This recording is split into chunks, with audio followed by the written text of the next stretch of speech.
Hello, everybody. This is Joel Williams. I am the content director for Global Martial Arts University, and I am here doing another interview with one of our GMAU folks. And this time it's our Muay Thai instructor, Nick Vasallo. Nick lives in California, and so we are online right now doing this recording. And so, Nick, tell us a little bit about yourself so the students who are currently with GMAU and maybe those who are looking into GMAU can get to know you a little bit. Yeah, thanks for having me. I am a full-time music professor at Diablo Valley College.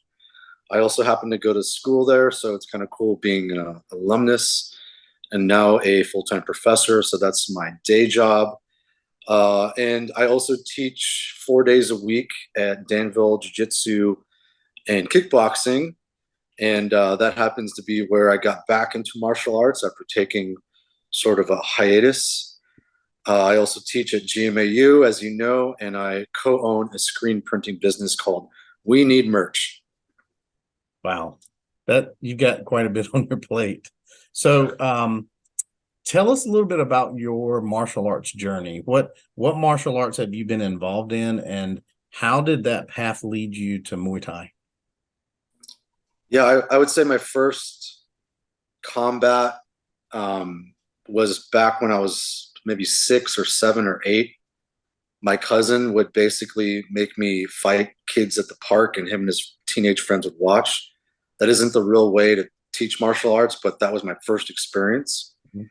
And that kind of led to me being, just one of those rowdy kids all through middle school and high school. And I eventually took my first official martial arts class in college. It was Aikido.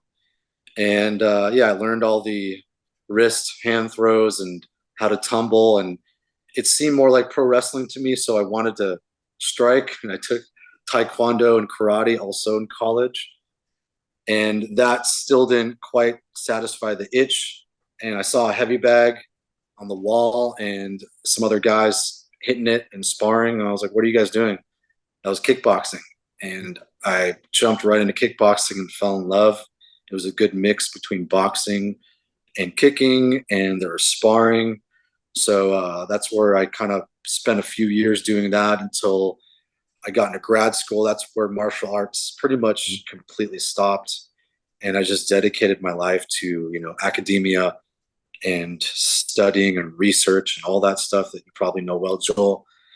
And then had a kid, moved back to Danville, where I got my full-time tenure track job at DVC.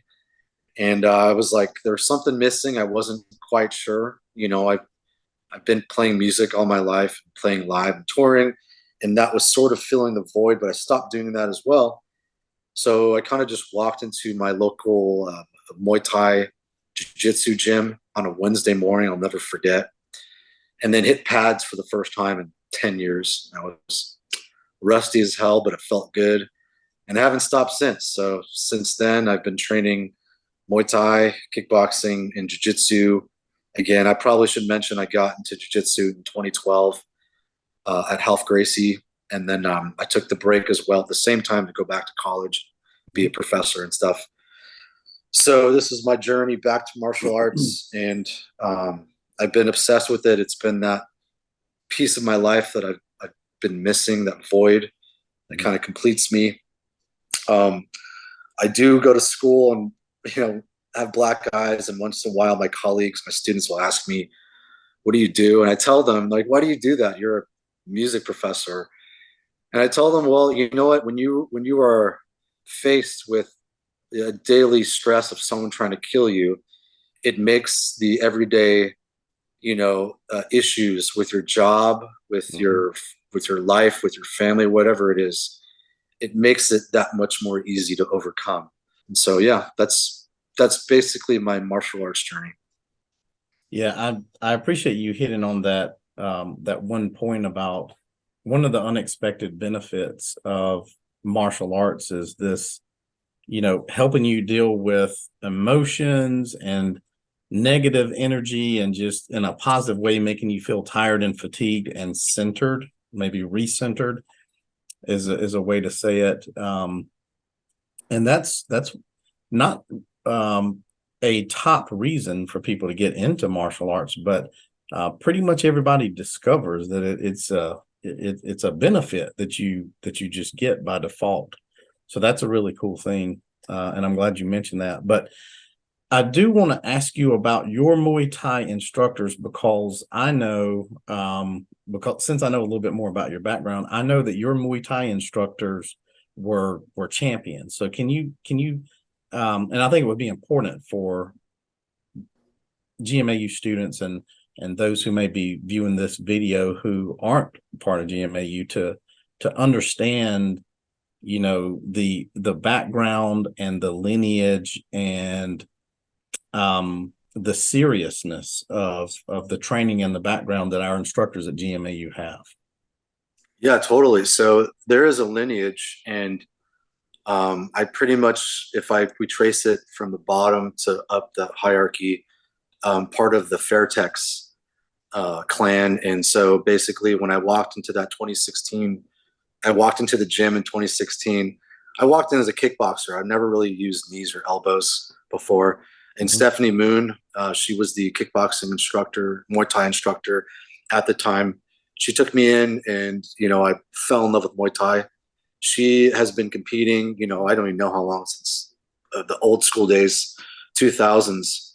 And, one of the first and few females who competed in both jiu-jitsu and Muay Thai. So that's pretty cool, overseas and whatnot. Her instructor, George Tsutsui, became my second instructor. So while I was studying with Stephanie, I did some research into, her lineage.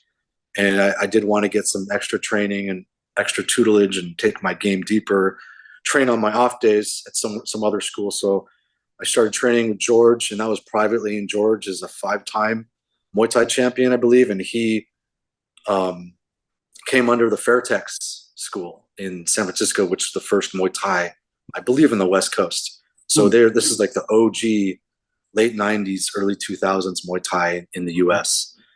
And he was a great instructor. He put me against some of the toughest guys to spar with, and that's where I got one of my broken noses before a competition one time. So yeah, that's my lineage. I trained first under one of the pioneers of women's MMA in the Bay Area, and then went to her instructor, who's the OG 5-time Muay Thai champion under the Fairtex banner. Yeah, and that name Fairtex goes all the way back to Thailand, doesn't it? Yeah. And you'll see Fairtex equipment, right? Yeah, Fairtex is it's a brand. I mean, the top 2 brands are Fairtex and Twins, both made in Thailand. There's a reason why they cost 2 to 3 times as much as whatever the off-brand stuff or title that you find on Amazon. I'm not sponsored by Fairtex or Twins, so I'm not promoting them for that reason. I promote them because I still have multiple pairs of Twins gloves, but I've went through, other brands. They just wear away quicker. But my Twins are still around, and I used to use Fairtex. Actually, I still have Fairtex shin guards. They're still alive. Man, they're so abused, but they're still running strong. Good quality. Well, how did you get connected with GMAU? So one of the ideas when I became an instructor at Danville Jiu-Jitsu, one of the ideas was maybe I can teach some additional classes besides Muay Thai, and one of them was Krav Maga. I did some Krav Maga a long time ago, but it wasn't regimented like I did with GMAU. It was like a crash course, but I basically knew the fundamentals. It was a good mix between hand-to-hand combat. There was some Muay Thai, there was some Jiu-Jitsu, there was some, weapon stuff that was not in either art form. So that was kind of cool. And I kind of went from it with an idea that I would teach this in Danville at my school. And so I don't know how I found GMAU, but I did. I stumbled upon it and decided, oh, that was it. I just Googled it, and it said free Krav Maga, and I think it was maybe like 2 classes. I forget what it was, but there was a free offering. I said that won't hurt to try it. So I did it, and I met Dustin, and got along with Dustin. He had kind of the same sense of humor as me. We're both kind of sarcastic. And he'd watch my videos and crack up at them. You'd see all kinds of stuff in the background. And then he kind of recommended off camera. He's like, dude, like, I can tell you're really good at Muay Thai and kickboxing. Would you want to try and teach that at GMAU? And then that's where it came across. And then he had Michael call me, and Michael did an interview with me. This is Michael Hodge, the original owner and founder, I think. And then Michael kind of wanted to see how I trained, so he came out for a private. I gave him a private Muay Thai lesson. And by the end of it, he was totally tired and sweating, but smiling. He's like, I can see why you're a good instructor. Okay, yeah, let's do this. And then he filmed the first 3 classes right there, you know, the next day, pretty much. And then that was the start, you know. We put the 3 classes online. I think we had a big initial surge because this is perfect. It was perfect timing. The pandemic happened right when we unveiled the Muay Thai class. So I think, man, I don't even know, maybe 200 something at its peak, but we had a big initial burst, and now it's kind of like settled to around 170. But the first rush, first wave was huge, you know. That's basically it. So what are some of your, since this program has been in place for a few years, what are some of the highlights? What are some of the you know, happy or positive takeaways that you've experienced as an instructor for this program over the past couple of years? It's always the students. Like, I love getting, you know how this is when you get a student success story. You know, I don't compete or enter competitions. This is music and martial arts like I used to, because those things mattered to me when I was younger, and I wanted to get out there, you know. And it's different when you become a professor or instructor. You kind of get that gratification from when your students come back and tell you, hey, I just won a Grammy, or hey, I just got into the PhD program at UCLA, or hey, I just won 2 kickboxing competitions from being a completely online GMAU Muay Thai student. Those are the things that are awesome. And even it can be a small win for me now is when I have a level 5 or 6 students show me their sparring footage, and it's like night and day from when they first showed it to me. When they first showed it to me, it's like super rough, super stiff, and it's almost like sharing a song, a first song you wrote, and it's rough, and your skin is very thin for criticism. So you try and be sensitive when you tell them, hey, you have to work on your melody a bit. It can be a bit catchier. It's a little too jumbled. Whatever criticism I give, when they come back with a more refined songwriting technique, or in this sense, sparring technique for me, I'm like, hey, I want you to watch that video of your level 3 sparring footage compared to now. It's so much better. And so I'm going through that right now. I have a couple of level 6 students, and they're high level, and there's some little things we're trying to fix. But even when they look back at their old footage, they're like, wow, I came a long way, you know. When I do these interviews with instructors, I always like to sort of move towards winding things up with a question like this. If you have an opportunity right now to say something to your GMAU students, or maybe even if you were to say something to a person who was, let's say, kicking the tires, you know, they're checking out GMAU, they're checking out the programs, and specifically they're checking out our Muay Thai program, what would you say to those students? And first I would those cases.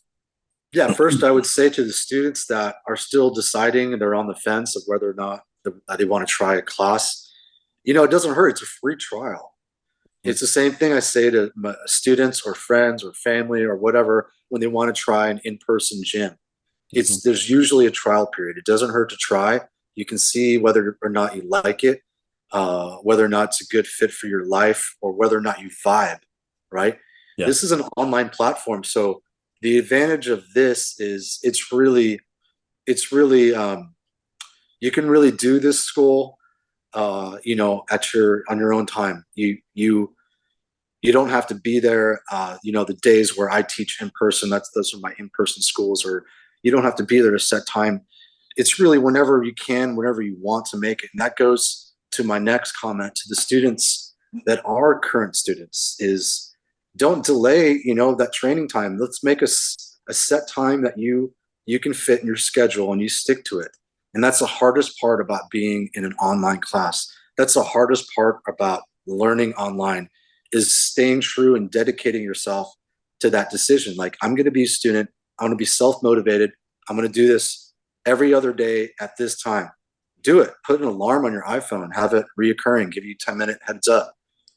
Get your phone or your iPad or your computer or whatever you have, put it next to your heavy bag and get to work. You'll find that once you start that ritual, it becomes a part of your life and you're happy. Yeah, it's interesting how those individual stories are so unique and different. The way that I got connected to this social media position with GMAU is I was a Krav Maga student, and my training partner who owns a BJJ gym, he and I are actually, teaching what we know from our Krav Maga experience with GMAU locally. And I've started the Muay Thai program with you, and that just that fits very nicely with what I'm already doing.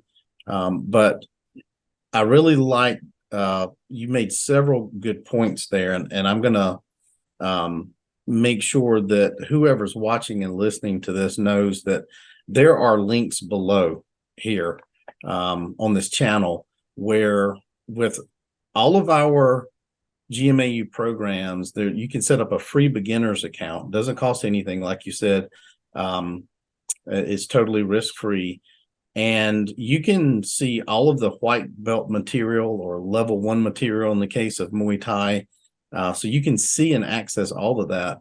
But there's lots and lots of short lessons and pre-recorded classes and things like that here on our YouTube channel that people can check out and get a feel for the program.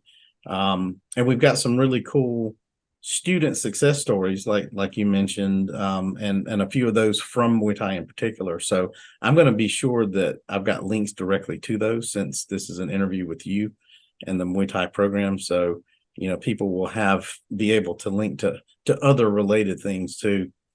And on that note, let me see if there's anything else you want to add or talk about or say before we wrap up here.